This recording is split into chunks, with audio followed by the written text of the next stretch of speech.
In 2006, a user named Psychonaut Psychon shared a trip report on Erowid called A Cautionary Tale, detailing his horrific experience after consuming 7 grams of psilocybin mushrooms. What followed was 8 hours of psychedelic hell, paranoia, gore, and the terrifying belief that they had died. Without any further ado, let's get into it.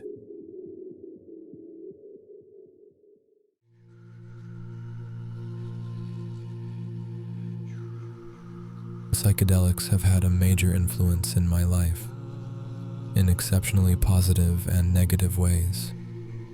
Overall, I would say positive. However, I feel it is of utmost importance to communicate that psychotropics are not toys. They should not be abused and should never be underestimated. The following is an account of the worst night of my life. I don't mean to turn anyone off of psychedelics. I still take them even after that night.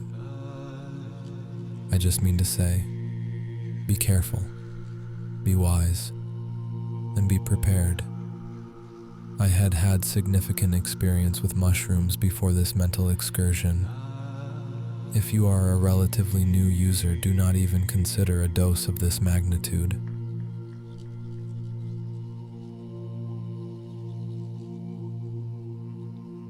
After an unpleasant trip on about a quarter, I now had a little over an ounce of mushrooms left, and I was determined to achieve my head-breaking trip no matter what. Unfortunately, I was experiencing serious second-guessing. I was even very near to the point of just throwing it all out and pretending it never happened. My continued sanity would be well worth a few hundred wasted dollars. I did not, however, heed the call of my intuition. At home, alone, depressed, and frightened on a Monday night with school the next day, I ate every last bit of them. After a couple of minutes, the taste alone made me gag with almost every mouthful. My body did not want to consume this. I forced it to anyway.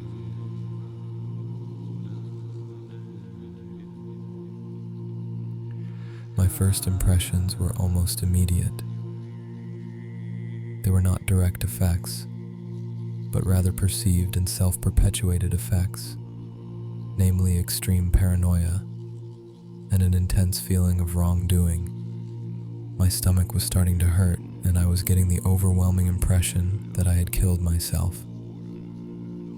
The effects, at this point, hadn't even set in. It now became a race.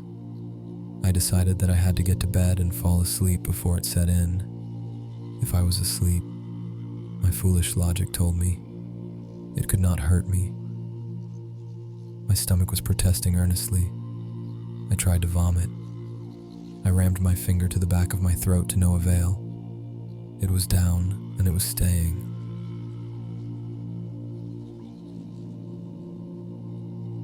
I was panicking, trying to think of anything that might help me. I took papaya enzymes, which is a digestive aid. They did nothing.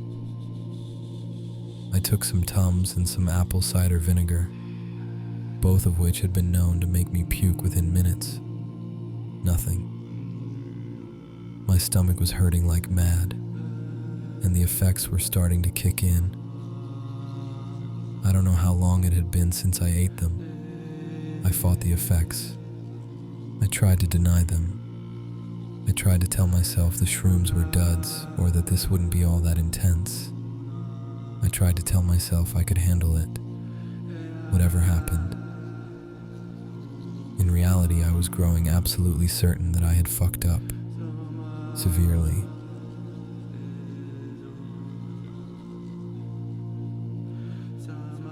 I made some tea as a last-ditch attempt.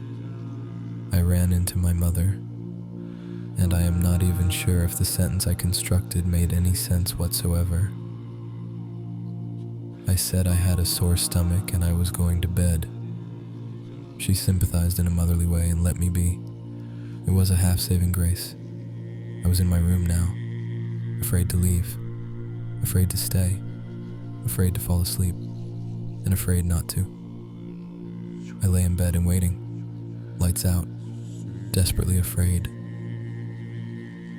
The trip came over me in a wash of color and motion. These were the most intense visuals I have ever experienced and some of the most disturbing.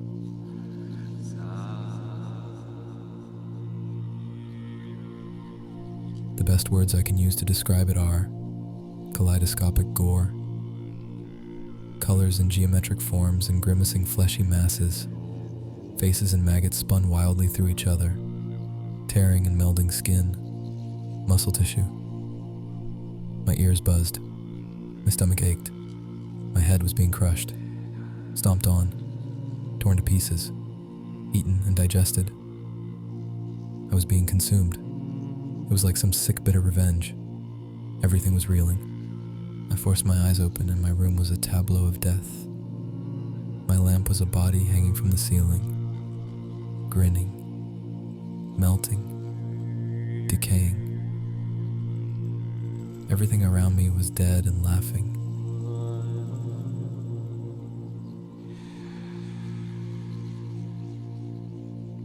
I did not know where I was or what was happening. All I knew was that I had done it to myself. I had killed myself. I was going to die. I fumbled and managed to turn my lights on. This fended off the visions to a certain extent, but I could not really fight them. They came in wave after wave. I lived lifetimes. I died horrifically. I tumbled through endless landscapes of abstract nothingness and exponentially increasing worlds of fear. I struggled to cling to some rational thought processes. I tried to think of a way out.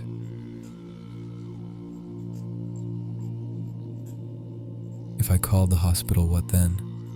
If I told my parents, what then? If I called a friend, I couldn't do anything. I could not move. I could not think.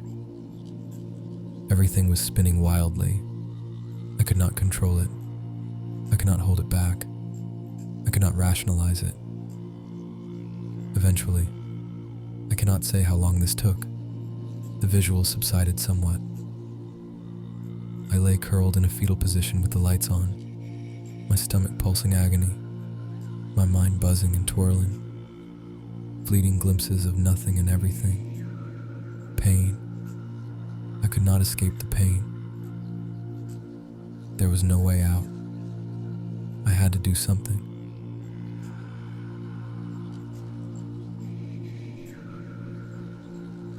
I couldn't do anything. I lay for I do not know how long, shifting occasionally, forcing my body to move. I was certain now that if I didn't continue to fight, it would kill me for sure. There would be no chance.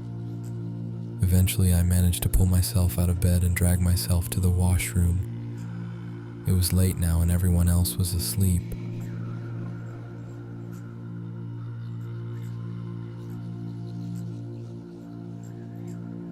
Mushrooms make me urinate a lot.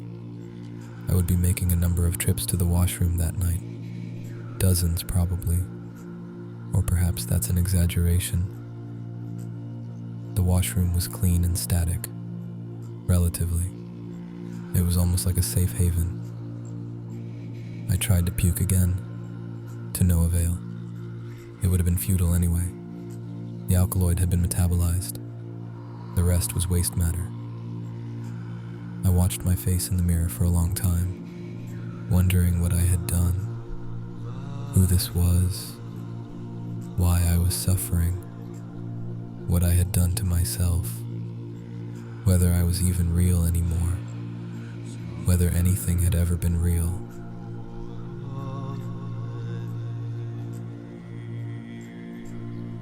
I staggered back to my room and opened the door. I had previously turned the lights off. I held the door frame to support me. Everything was swaying. For an instant, it was my room. Then the digital clock's red numbers receded into the distance and everything transformed into a neon carnival. Towering mushrooms glowed amidst inexplicable shapes, silhouetted in glowing neon colors. I fell to my knees and crawled to my bed. My face felt as though it were dissolving, slack-jawed and falling apart. Every piece of me.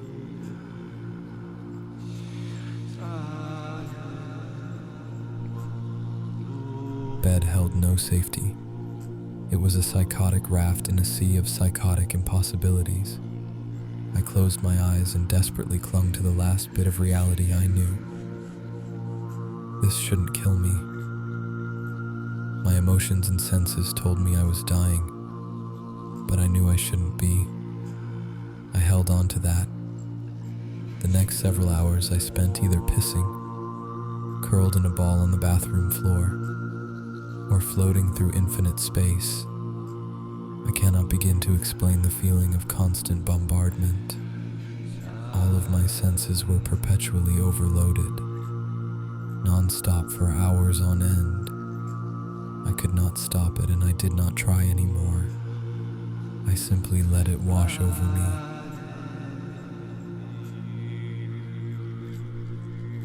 I was caught in the middle of a powerful river and was clinging desperately to a rock. The rock came in the form of a word that was repeated over and over to me, or perhaps I was saying it myself. The word was starwipe. I don't think it meant anything, but I do think the repetition was vitally important. I was caught in an endlessly repeating cycle, and the only way to stay inside and not slip away into oblivion, and what I thought must surely be death, was through this word. I kept it close.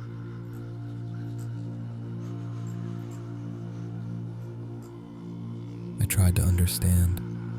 I tried to search for a way out, a way to break the cycle. Sometimes I thought I had, but I would simply slip into another one and then it all became the same. There were instances of calm. I would see myself, my essence floating freely and calmly through outer space, past stars and galaxies. A feeling of home, similar to the intense grounding trip I had at Harriet's where I visited the Orion Nebula. It simply slipped back into the chaos again though. A fleeting moment of simplicity and peace, then gone. There was another such moment, and here I regained control. I was able to reassert myself in the real world, to reclaim my mind as my own.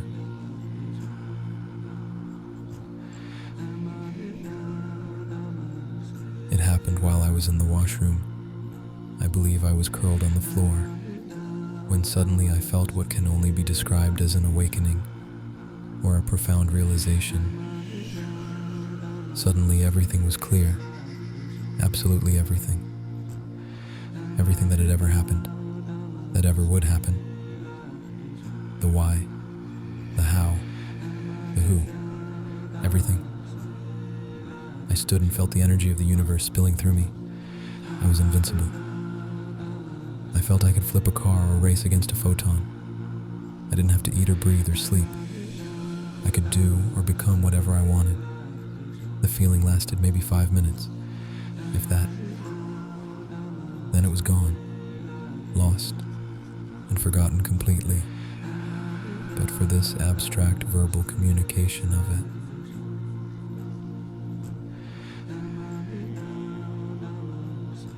Words cannot explain it though. I may never feel it again. After this point, however, I had hit the turnaround. I did not return to bed. I sat in my armchair and left the lights on. I was slumped and barely able to move, but I was awake and I was in control again. I felt pride and a sense of victory. I had won. I had lived. My stomach still hurt. A lot. And my mind was far from clear dash.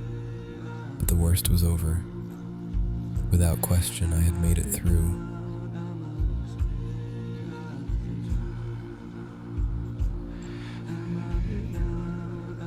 Every so often I would struggle to lift my head and have a sip of cold tea. It was vaguely soothing. It kept liquid and some semblance of nutrition in me. The more I fed water through my system, the more I filtered it. After several hours of this, I decided I was ready for solid food. I went to the kitchen to make some oatmeal. I sat on the floor while the water boiled. My cat did not know the ordeal I had gone through, did not understand the hell. It expected to be fed the moment I stepped into the kitchen. I felt like shit. Oatmeal and juice in hand, I made my way back to my room and tried to eat.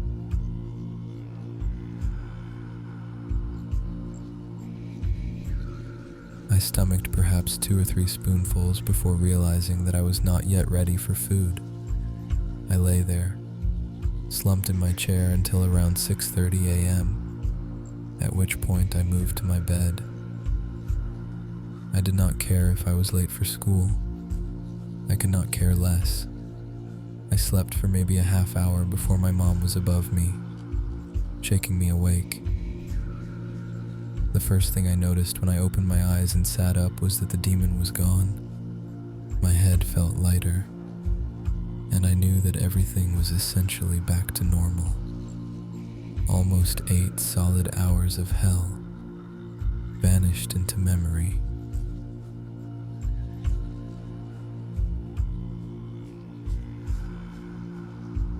I wandered into the kitchen and read the comics. I cannot say if I really read them, but I tried. My parents didn't understand why I was so tired. As far as they knew, I had slept all night. I did not explain. My oatmeal, reheated, was perhaps even more unpalatable, so I decided not to eat it. I stumbled out of the house and into the cold morning air. That was sort of refreshing, I guess.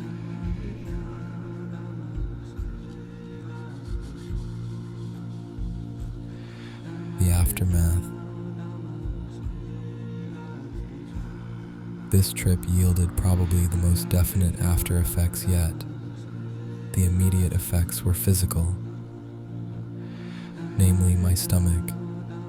The gut rot had taken an extreme toll.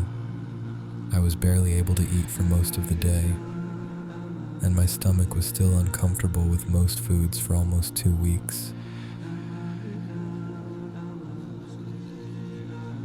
As far as my mind is concerned, I was humbled but also strengthened. I was unable to explain much of anything to anyone, but I knew that I had seen more than most humans could ever imagine, and I had survived. There was a secretive pride in that. My outlook would be forever changed. I cannot indicate a single lesson that I may have learned, but it is unquestionable in my mind that I gained the equivalent of a decade of life experience from that one night. Actually, I can say with fair certainty that I lived hundreds, if not thousands of years worth of lifetime in that night. Only perhaps a decade stayed with me consciously.